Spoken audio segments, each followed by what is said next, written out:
पटना से, जहां सुभाष यादव का बड़ा और गंभीर आरोप लालू प्रसाद पर। जी हां, सीएम हाउस में अपहरण की डील होती थी। सुभाष यादव ने यह खुलासा किया है। लालू प्रसाद के साले हैं सुभाष यादव और खुद लालू प्रसाद मध्यस्थता की भूमिका निभाते थे। सीएम हाउस से सब कुछ तय किया जाता था। पूर्व सांसद और लालू प्रसाद के साले सुभाष यादव का यह सनसनीखेज खुलासा। इस वक्त हम पूर्व एमएलसी और राज्यसभा सांसद सुभाष यादव जी के साथ हैं। सुभाष यादव बिहार की राजनीति के लिए किसी परिचय के मोहताज नहीं हैं। लालू प्रसाद यादव के साले के तौर पर भी इन्हें जाना जाता है। राबड़ी देवी के ये भाई हैं और एक बयान आया है इनका, जिसमें इन्होंने कहा है कि एक मामला था सीमांचल का, जिसमें किडनैपिंग केस हुआ था और इसमें सीएम हाउस में ये निगोशिएशन हुआ था और इसमें जो डील हुआ था उसको लेकर एक बड़ा बयान दिया इन्होंने। और राजनीतिक क्षेत्र में ये बयान जो है निश्चित तौर पर काफ़ी मायने रखता है और इसको लेकर बिहार की राजनीति भी तेज हो गई है। हम सुभाष यादव जी से ही बात करते हैं। क्या बयान ये आया था, क्या हुआ था उस मामले में? शंकर प्रसाद टेकरीवाल के यहाँ मिलने जा रहे थे, उसमें क्या हुआ था पूरा मामला? नहीं, कुछ हुआ नहीं था। वो ऐसा था जो लोग अपहरण किया था वो तो बाहरी लोग थे, दूसरा लोग थे। बाकी हमारे साथ जाकिर अनवर जो फारबिसगंज के विधायक थे, वो हमको पार्टी में लाए थे। तो उन पर ये लोग प्रेशर बना रहा था, जो अब कि वो इस सब काम में नहीं थे। रामो बना रहे थे, जैसे साहबुद्दीन ओबुद्दीन लालू जी, ये लोग बना रहा था, प्रेशर दे रहा था। ये तुम कहीं से ला दो, ये कर दो, वो कर दो, ऐसे कर दो, वैसे कर दो। वो बार बार हमको फ़ोन करे, भैया हम इस सब मामले में है नहीं, हमको लोग प्रेशर दिया जा रहा है। यही बात हम कहे थे। उसमें सहरसा जिला के बहुत बड़ा अपराधी थे, उन्होंने शायद किडनैपिंग किया था या क्या किया था, तो वही चर्चा हो रही थी। उसमें प्रेमचंद गुप्ता भी थे। प्रेमचंद गुप्ता अपना वो बनिया समाज से आते हैं, तो अपना डील किए होंगे। क्या लेन देन हुआ नहीं हुआ उतना तो हम जानते नहीं हैं। डील कहाँ हुई आखिर उसकी? श्री यादव के बयान पर बीजेपी का हमला, दिलीप जायसवाल का लालू प्रसाद पर हमला। जनता के बीच बयान दें सुभाष, दिलीप जायसवाल का कहना है। सच बोलने के लिए सुभाष यादव को धन्यवाद दिया है और यह बहुत बड़ा खुलासा है, दिलीप जायसवाल का कहना है। और देखिए, अब सारी बातें पुख्ता हो गई हैं, दिलीप जायसवाल ने यह कहा है। साधु यादव और सुभाष यादव, उनके दो रिश्तेदार उस समय मुख्यमंत्री निवास और मुख्यमंत्री राबड़ी जी से बहुत नज़दीक थे। इसलिए अगर वो कोई खुलासा कर रहे हैं तब तो ये खुलासा पूरे बिहार के जनता के बीच आना चाहिए। साधु यादव जी को मैं धन्यवाद देता हूं कि वो इतना साहस कर रहे हैं कि सच्चाई बोलने की हिम्मत रख रहे हैं। इस सच्चाई को तो एक एक जनता को जानना चाहिए कि लालू यादव परिवार का किस तरह का खेल चलता था। सुभाष यादव का बयान उनके अपने सामने नहीं, मैंने कहा ना कि ये बहुत बड़ा ये है खुलासा है। नहीं, मैंने कहा ना कि ये बहुत बड़ा खुलासा है। ये तो जनता के बीच जाना चाहिए कि ये लोग कैसे लोग थे जो कि बिहार को, पहले जंगल राज की बात आती थी, लेकिन इस बयान से तो वो सारा चीज जो है अब पुख्ता हो गया। राज्यसभा में वक्फ संशोधन बिल पर जेपीसी की रिपोर्ट पेश हो चुकी है और राज्यसभा में बीजेपी की राज्यसभा सांसद मेघा कुलकर्णी ने रिपोर्ट को पेश किया। रिपोर्ट में उन सभी सबूतों का भी रिकॉर्ड शामिल है जो जेपीसी के सामने रखे गए थे, जिसके बाद विपक्षी दलों ने विरोध जताते हुए हंगामा किया। कांग्रेस ने रिपोर्ट को एक तरफा बताते हुए कहा कि हमारी असहमति को रिपोर्ट में जगह ही नहीं दी गई।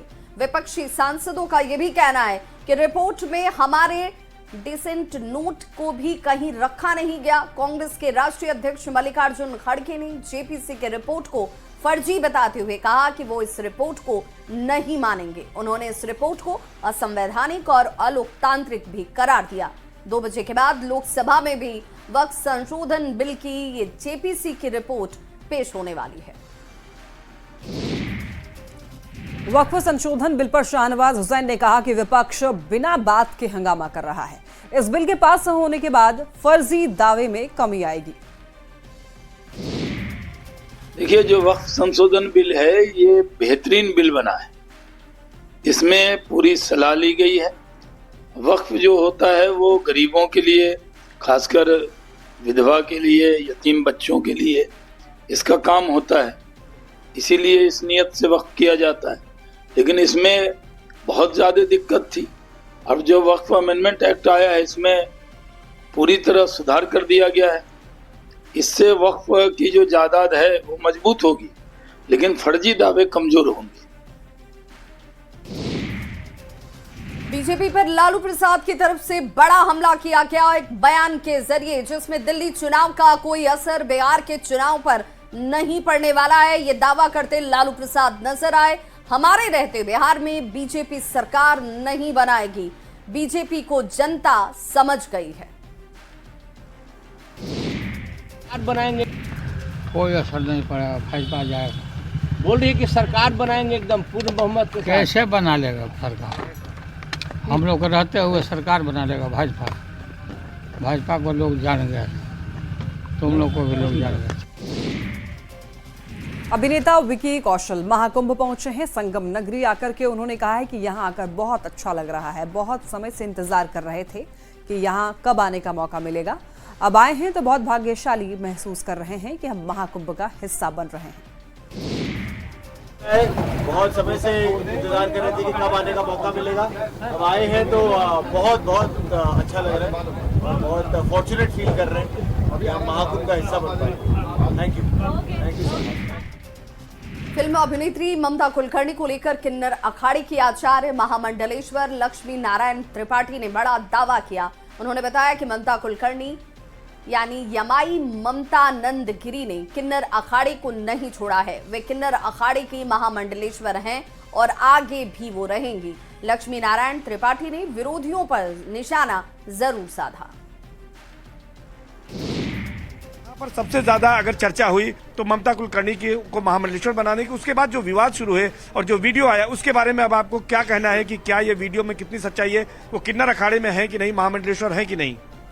देखिए, वो बहुत आहत हुई जैसे ये तुच्छ और तथाकथित अपने आप को जगत गुरु जो परी अखाड़ा जिसका कोई मान्यता नहीं है वो हेमांगी को बनाया और वो अपने आप को किन्नर अखाड़ा कह रहे हो। ऋषि अजय दास और अन्य कंप्यूटर बाबा सब मिलके जिस तरीके से हमारी पब्लिसिटी पे अपनी पब्लिसिटी करना चाहे और आज भी करने की कोशिश कर रहे हैं, तो इसके लिए उन्होंने वीडियो बनाया यमाई ममतानंद गिरी ने उर्फ ममता कुलकर्णी ने।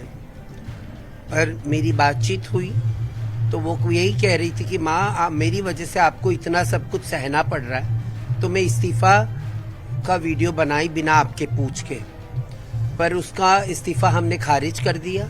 वो आज भी हमारी कर्नाटक के मैसूर से आए अध्यापकों के ग्रुप ने संगम नगरी आकर स्नान किया और सरकार की ओर से किए इंतजाम से संतुष्ट दिखे।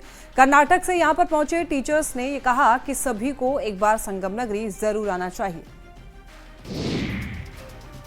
तो महाकुंभ में देश के कोने कोने से श्रद्धालुओं के पहुंचने का सिलसिला बिना रुके अनवरत जारी है। राजस्थान से पहुंचे श्रद्धालुओं के ग्रुप ने पीले रंग की टोपियां पहनी हुई हैं। ग्रुप में करीब 300 श्रद्धालु शामिल हैं। महाकुंभ क्षेत्र में ये लोग योगी जी की जय के जयकारे लगाते नजर आए। न्यूज़ 18 संवाददाता अमित गंजू की रिपोर्ट। महाकुंभ में वायरल हुई मोनालिसा को फिल्म का ऑफर मिलने के बाद अब उसे दूसरा प्रोजेक्ट भी मिलने की खबर मिल रही है। उस पर पैसों की बारिश हो रही है। वहीं वो एक्टिंग सीखने के लिए मुंबई गई है। एक्ट्रेस राखी सावंत की शादी की चर्चा सोशल मीडिया पर जोरों से चल रही है। राखी के नए नए वीडियोस वायरल हो रहे हैं। राखी ने पिछले दिनों पाकिस्तान में शादी करने का ऐलान किया था। उन्हें पाकिस्तानी मौलवी की तरफ से निकाह का प्रपोजल मिला था, लेकिन राखी ने मौलवी को अभी तक जवाब नहीं दिया है, जिसके बाद मौलवी ने राखी को 3 दिन का अल्टीमेटम दिया है। महाकुंभ की वजह से दिल्ली से भी देखिए कई अतिरिक्त ट्रेनें चलाई गई।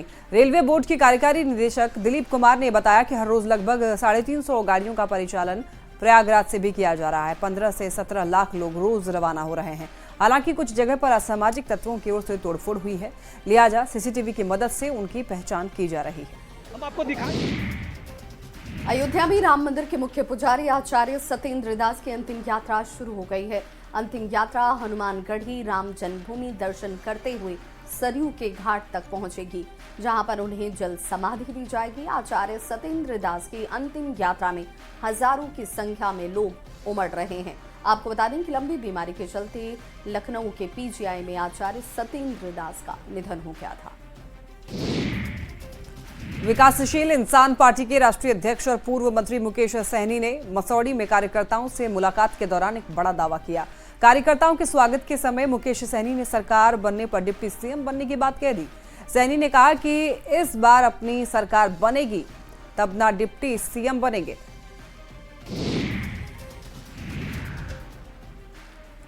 ऐसे माला पहनाना है। इस बार सरकार अपना बनेगा, अपना डिप्टी सीएम बनेंगे, सब पूरा अमल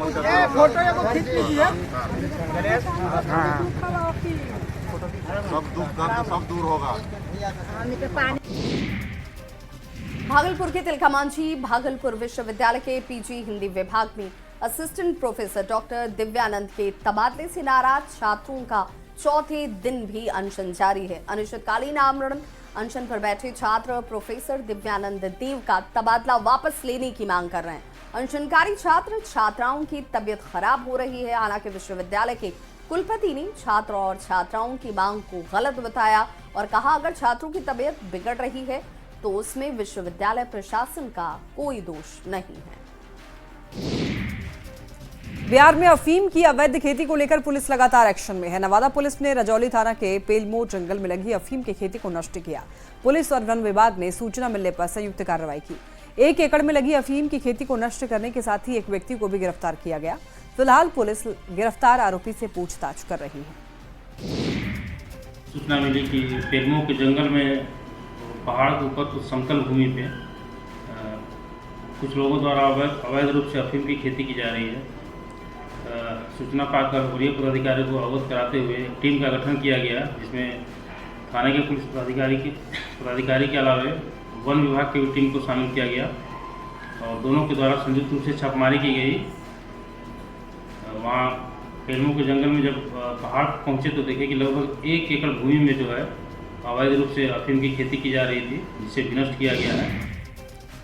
गोपालगंज पुलिस ने हत्या, लूट और आर्म्स एक्ट में फरार अभियुक्तों के घर अभियान चलाकर कुर्की जब्ती की कार्रवाई की। कुचायकोट, बीरगंज और बरौली पुलिस ने कुर्की जब्ती की इस कार्रवाई को अंजाम दिया।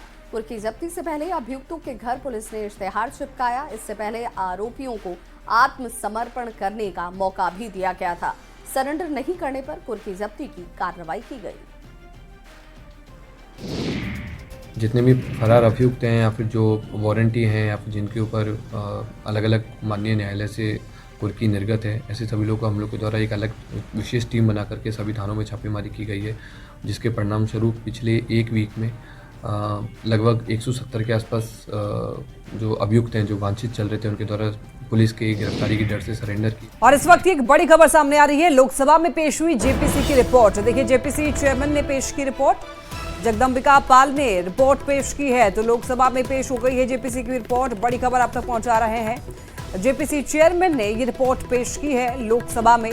जगदम्बिका पाल ने जेपीसी की रिपोर्ट को पेश किया है। चलिए सीधे लिए चलते हैं आपको लोकसभा की तस्वीरें आपको दिखा रहे टीवी स्क्रीन पर।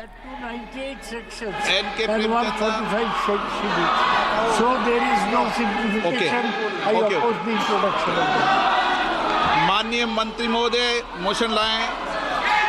Sir, I introduce the bill. अब मोशन भी लाएं। Sir, with your permission, sir, 3 members have mentioned about the objections to introduction of this bill. I'd like to say that actually Shri N.K. Premchandran's objection doesn't seem to be correct at all, because, and that's also mentioned in my introductory remarks, the Income Tax Act was originally enacted in 1961, came into effect in 1962, sir. At that time, they had only 298 Act sections, and that is correctly referred. But then, as the time went by, year after year, many more sections were added. And as it stands today, there are 819 sections. From that 819, we are bringing down to 536. So he should look at what it is today rather than what is in 1961. So on that objection, I don't think there is he is right. I don't think he's right. He should understand where the law is today and where it is being reduced. And second, sir, Manish Tiwari also Manish Tiwari's argument was that sections are more now rather than when it was in 1961. That's a point. Then that I've answered. Then 4,000 amendments have been made from 1961, and all those are being looked at now, being reduced now. So Manish Tiwari's core argument that it contains 536 clauses and has also more number of amendments now, I think he's not even looked into the papers, I'm sorry to say, so it cannot be sustained. N.K. Premachandran's statement about objects and reasons being different is also not correct, sir. The objects and reasons I can explain in detail when we take it up for discussion, but it cannot be sustained as an objection. Thirdly, Professor Saugata Roy's comment that again the philosophy and also the number of words and so on, he's looking at thinking that it is only a mere mechanical change. They are not mechanical change. Substantial changes are being made. Number of words have come down by half. Where there was 5.5 lakh words, now it's come down by half. Sections have come down. Chapters have come down. It's in plain simple English and plain simple Hindi, and therefore these are not sustainable objectives. आप motion लाएं, माननीय मंत्री जी, motion ले आएं। Sir, प्रश्न मैं पढ़ता हूं, फिर इसका मोशन लाना आप। प्रश्न ये है कि विधेयक को पुनर्स्थापित करने की अनुमति प्रदान की जाए। जो सदस्य इसके पक्ष में हाँ कहें, जो सदस्य विरोध में ना कहें। मेरे विचार में निर्णय हाँ वालों के पक्ष में, हाँ वालों के पक्ष में माननीय मंत्री विधेयक को पुनर्स्थापित। आप किस पे ना कर रहे हैं आपको पता नहीं है, आप बाहर चले गए थे। चलो माननीय मंत्री जी। Sir, I want to say, sir, that I'm moving a motion. With your permission, sir, I rise to move that the House agrees to authorize Honorable Speaker yourself, sir, to constitute a select committee of this House on the Income Tax Bill 2025. The terms and conditions regarding the committee will also be decided by the Honorable Speaker. The committee shall make a report by the first day of the next session. I move this. एक बार bill को introduce कर दें। Okay, bill को sir. Introduce कर दें। So I introduce the bill. प्रश्न ये है कि माननीय मंत्री जी द्वारा प्रस्तुत प्रस्ताव को स्वीकृत किया जाए। जो सदस्य प्रस्ताव के पक्ष में वह हाँ कहें, जो सदस्य प्रस्ताव के पक्ष में ना कहें। मेरे विचार में निर्णय हाँ वालों के पक्ष में, निर्णय हाँ वालों के पक्ष में प्रस्ताव स्वीकृत हुआ। आइटम नंबर 9 श्री अर्जुन राम मेघवाल जी।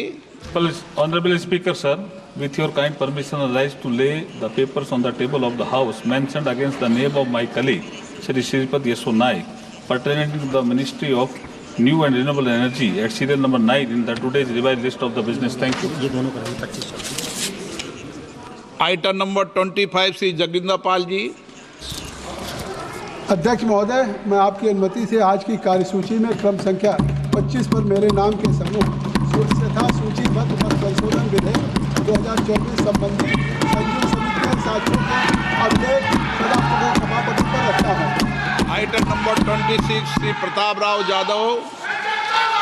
आदरणीय अध्यक्ष जी, मैं वैश्विक कोविड-19 महामारी का प्रकोप और इसका प्रबंधन के बारे में स्वास्थ्य और परिवार कल्याण संबंधी स्थायी समिति के 123वें और 130वें प्रतिवेदन में अंतर्विध सिफारिशों के कार्यान्वयन की स्थिति के बारे में एक वक्तव्य सभा पटल पर रखता हूँ। मान्य सदस्यों, आज नियम 37 के अधीन मामलों को उठाने की अनुमति प्रदान की गई है। जो माननीय सदस्य अपने नियम 37 के तहत मामले उठाना चाहते हैं, वह अपने अनुमोदित पाठ को व्यक्तिगत रूप से सदन के पटल पर रख सकते हैं। माननीय सदस्यगण, आज बजट सत्र के प्रथम चरण का आखिरी दिन है। तो लोकसभा में इनकम टैक्स बिल पेश किया गया, जिसे सर्वसम्मति से ध्वनिमत से पास भी किया गया। इस बुलेटिन में बस इतना ही, लेकिन न्यूज़ 18 बिहार झारखंड पर खबरों का सिलसिला लगातार जारी है।